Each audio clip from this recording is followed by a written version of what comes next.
Hey there, how's it going? This time we're going to be going over the PAR system, which is the next productivity system we'll be looking at. Although this one's a little bit different because it's not explicitly a productivity system. However, it does actually help with that due to its unique approach. So it's a slightly different way of attacking the same problem.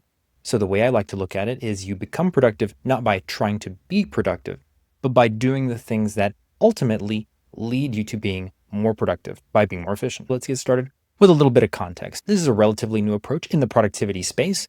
It was introduced by the author and speaker Tiago Forte around 2017 on his personal blog. And it's really interesting because it also introduces the concept or popularizes the concept of building a second brain. You can think of building a second brain as a sort of philosophy of organizing information. And then the PAR method is one way to approach that. So it's almost like the PAR method is the operating system through which you achieve building a second brain. And so that means there are obviously other ways to go about it, but this is obviously the most popular way to go about it, just because Tiago Forte was the one that kind of popularized and coined the term building a second brain, even though obviously the idea of outsourcing part of your thinking or your memory into some sort of a digital system has been around way before Tiago Forte. He was certainly the one that coined the phrase and helped popularize the idea. And so the PAR method, as we'll see in a moment, is really simple. It's just designed be a very universal way to organize information in a digital format. And one of the things that helps it stand out is that you organize by actionability, not by the source. So it doesn't matter where the information is coming from, whether it's an email, it's a screenshot, it's a document, it's a video.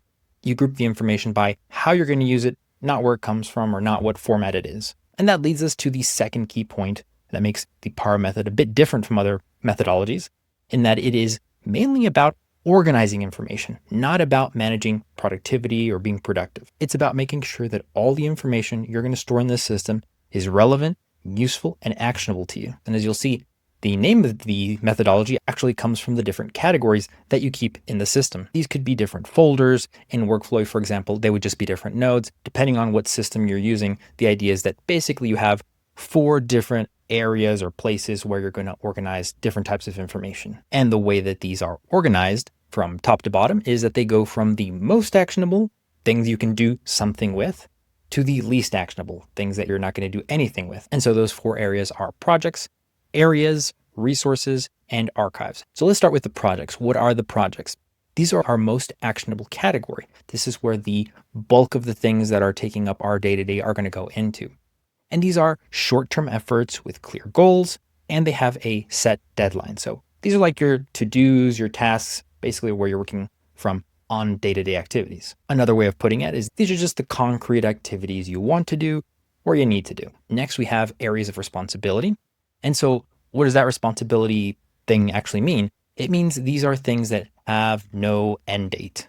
These are things you are responsible for in some way and have no fixed stopping point. So these are things like your health, your professional development, your finances. They might be made up of individual projects, like you start exercising or you start training for running a marathon, or you're going to get a checkup because you're hitting that age and you need to get a specific medical checkup. Those kinds of things are going to be projects, but they come from an area which is like the health area. So like I said, these are just things that require constant upkeep and attention. Next, we have resources, which, as the name implies, this is going to be our library of interesting and useful things that we might use sometime in the near future, or at some point we know we're going to want to get back to. And finally, we have the archives. And this is where all the inactive, incomplete, or complete projects end up. This is also where we might put areas of interest that are no longer areas of interest. For example, let's say at some point playing tennis was an important part of our lives and we were entering tournaments or training or just meeting up with our friends to do that. Then at some point we decided to drop it for another sport. Then it might no longer be an area of interest. And so it could go into the archive. Historical registry of our past activities and our interests. We can always go back and reference things, even if right now it seems like they might not be very relevant. So what I've just described are these 4 main areas: the archives, the resources, the areas, and the projects.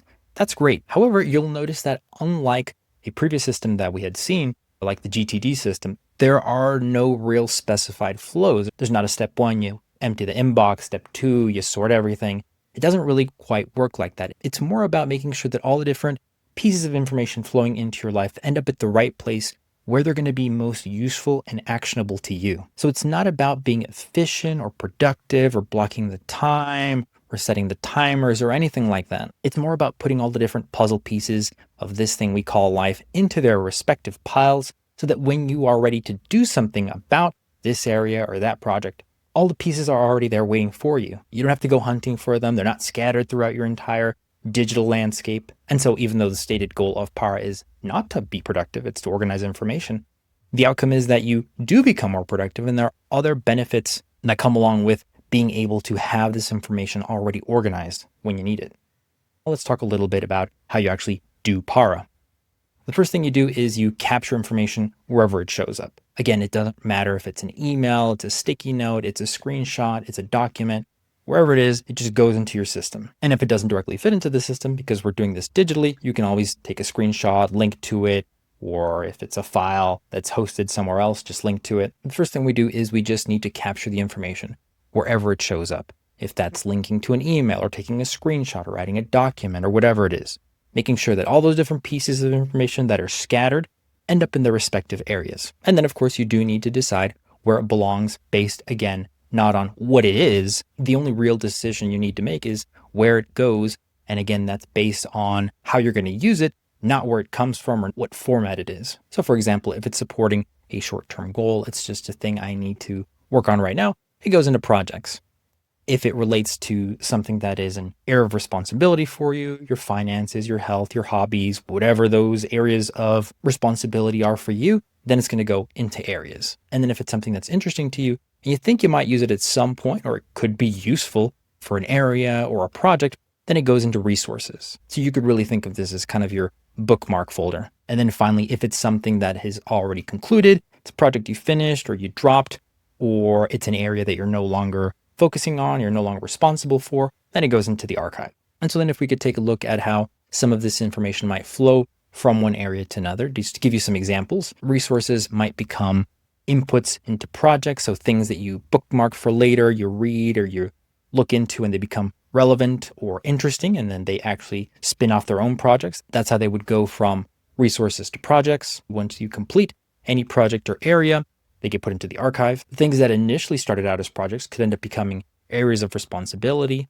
Let's say you take one pottery class and you decide that you really want to keep doing this and get really good at it. It goes from being a project into being an area of responsibility for you. As you work on your different projects, they're obviously going to generate resources and documents that you might decide to put into that section because they might become useful for you at a later date, but you don't want to necessarily toss them into the archive. And lastly, as I mentioned, when areas of responsibility are no longer relevant, you can just put them into the archive.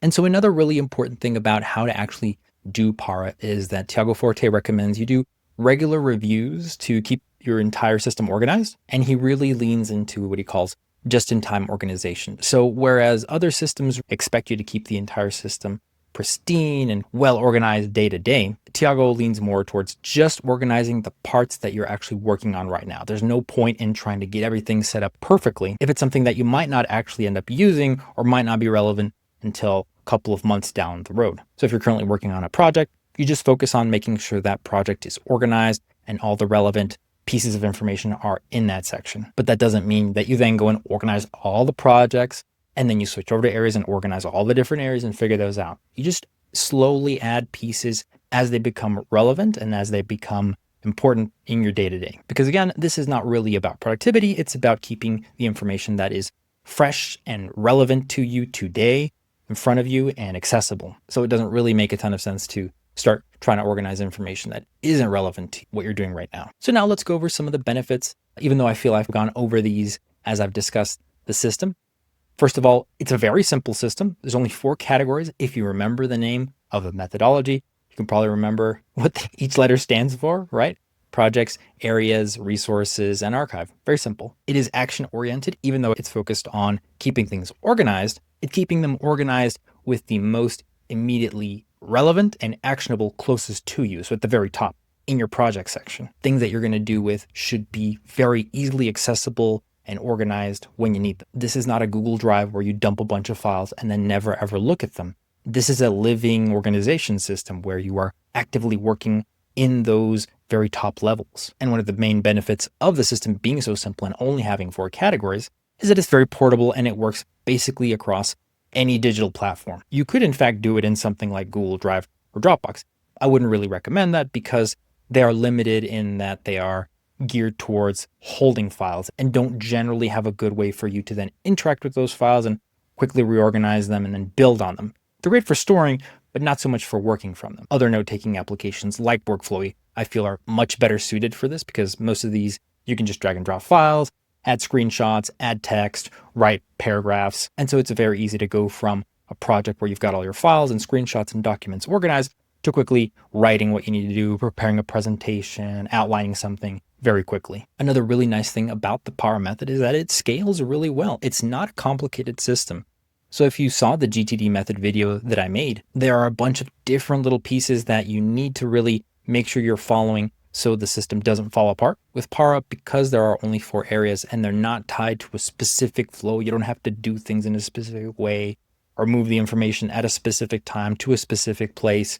It's much more flexible and it scales really well. Whether you're working on a small personal project or you're trying to organize your business, the only thing that really changes is the amount of information you're going to put in the system, but it's going to look exactly the same. The process is going to be whatever process you're following because there isn't a set process. So it's whatever works for you. And of course, the main benefit, it just makes it really easy to find what you need when you need it. And that's why I feel that even though it's not explicitly a productivity system, it ends up being one. Now, it's not all rainbows and unicorns. There are some little hiccups with the Power methodology, and not everyone gets into the groove of organizing their information this way. So for example, some of these are things around context switching because there is no real standard procedure. There are just these 4 areas and you move things as it makes sense for you. That means you have to keep that in the back of your mind. But as the information becomes either more actionable or less actionable and it needs to go in different parts of your system, you're going to have to be conscious of that and make those moves yourself. So it does require a little bit of maintenance, even though it is far less strict about what that actually means. And it's really what makes sense for you. Another issue some people have is actually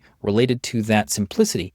Because we only have these 4 categories, projects, areas, resources, and archives, some people feel that it doesn't quite fit with the type of work they do or the way that they want to organize their lives. And so they end up tweaking the Power system to add something like subcategories. And to me, that seems totally fine as long as you maintain the top 4 categories and then maybe organize your projects in a slightly different way with subcategories or your areas if you want to group those somehow. I think that makes sense. And that can add a little bit of additional organization if you want that, without straying too far from keeping it simple. Another issue I see come up often when discussing the Power method is that some of these items can overlap. So it can be a little bit difficult to decide whether this thing, is it a project, is it an area, or do I pull the things out of the area into the project? Do I move the entire thing that's now in my areas into the projects? Like, how do I handle that? And again, because there's no set standard, it's really up to what makes the most sense for you, what feels the easiest that you'll stick to. And for some people, that can be a little bit paralyzing. No clear instructions to follow. It's whatever works for you. But if I'm not sure what works for me yet, I can feel a little bit uneasy about having my information scattered in this system, even though it's supposed to keep me organized.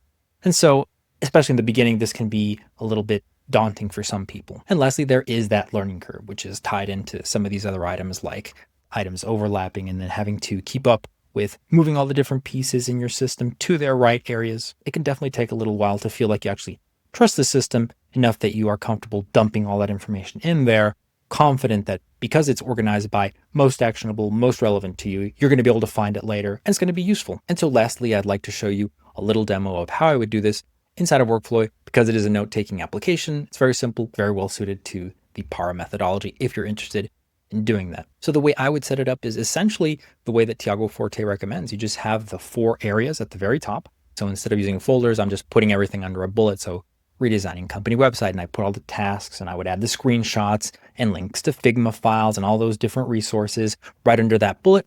Now they're all in one single place. So when I'm actually working on this redesign, I can just quickly access all my information and it's easily accessible and organized under my project section. For areas, I would personally add subcategories. So I would just put the main ones that you might imagine, like health, exercise, finances, personal growth, that sort of thing. And so for example, in these sections like health, I would just add copies of any prescriptions, doctor's visits, notes, anything like that. Now, something I didn't mention, but I'm remembering right now is related to how the Power system actually came about. And it actually had to do with Tiago Forte suffering from a chronic illness for a long time and his doctors not being able to really pinpoint what was causing it. And so we actually developed the PARA methodology as a way to organize all those different notes from the doctor's visits, the diagnoses, the research that he was doing into some sort of a system that would then help him figure out exactly what he had. And that's how he managed to figure out what he was suffering from. So the PARA methodology was actually born from that need that Tiago Forte had. So it's just something that I remembered looking at this health area. For resources, I would just use this as my bookmark section, interesting documents, diagrams, presentations, links to websites, tools, pictures of receipts, or anything like that under resources. And then archives, you could just dump in here, or what I recommend is you actually, again, group some of these so it's a lot easier to go back and pull things from it. If you remember that there was something useful in a previous project or in an area that maybe now has become relevant, you can go back and find it and pull it out. If you just dump everything in there, it's going to be a little bit harder. So just creating some areas that make sense for you and then archiving things that way, I feel is a much better way. So the way that I set it up is just my completed projects, areas that are no longer relevant for me or I'm no longer responsible for, and then resources that I feel I'm not actually going to use at any point. Just keep everything nice and tidy. And so finally, if we look back at the little productivity diagram chart thingy that I made, the PAR system, I feel, fits in the bottom left-hand quadrant. So it is a simple approach and it is a process-oriented approach. It's about making sure all your information is collected, ready for you when you're ready to work on that thing. And as I mentioned at the start of the video, PARA is actually like the operating system for building a second brain. So when I do a video on that, I hope it becomes clear how the two are highly connected and they build on each other. In terms of how much value the PARA methodology is going to get you for the amount of effort you put into it, it's just the 4 areas that you're going to have to keep up with. And because it's not directly a productivity method, you could actually combine it with any of these other systems that we've seen. So things like Pomodoro or time blocking, or even just a simple checklist. Those would all be fine. And I think would combine really well with PARA if you're looking for something to help you organize your information, not just around tasks and projects and getting things done, but around taking all of that information that you process in your day-to-day life, all the articles you read, all the websites you visit, all the resources you read, and organizing them in a way where they can start to build on each other and you can then use them to do even more interesting things. And that's what building a second brain really starts to get into. But the backbone of that is something like the PARA methodology. And like I said, there are other ways to do building a second brain. PARA is just generally the most popular way to do that. So if you're interested in building a second brain, then PARA might be the operating system you decide to go with. And lastly, just thinking about what is the real benefit that following something like the PARA methodology is going to give us. For me, it's around visibility and transparency. So very similar to the Kanban methodology is that it makes visible this wealth of resources that we generally don't collect. And I feel this is especially true for people who do most of their day-to-day work. They spend 8+ hours in front of a screen. We process and consume a lot of information and resources, but then we don't actually do anything with it beyond just, is it immediately useful to me right now? Great. And then I close the tab and I'm done, or I delete the document, or I trash the PDF. What PARA is really trying to get at is in collecting those resources and then helping you to then later build on them. But the only way that's going to happen is if you have some sort of a methodology for organizing all of this. And so my non-official rating of the PARA methodology would be very high. I would personally rate it probably a little bit higher than the Kanban methodology and time blocking, just as a technique, just because it is so simple. It's portable. You can use it across whatever piece of software feels most comfortable for you. And because you can pair it very easily with any sort of productivity system or technique. Like I said, even a simple checklist would pair really well with PARA. So that's it for this video on the PARA method. I hope you maybe learned a thing or two about what this system is about. I remember the first time I looked into it, it seemed very convoluted and complex until I realized it's actually really simple. It's just the focus is so different. It's about organizing information, not about being productive. So if that sounds like something that might be useful for you to organize your information, then I highly recommend you give the PARA methodology a try. So be sure to like the video and subscribe if you want to see me cover even more productivity systems and go beyond what I originally had scheduled. So I will see you in the next video.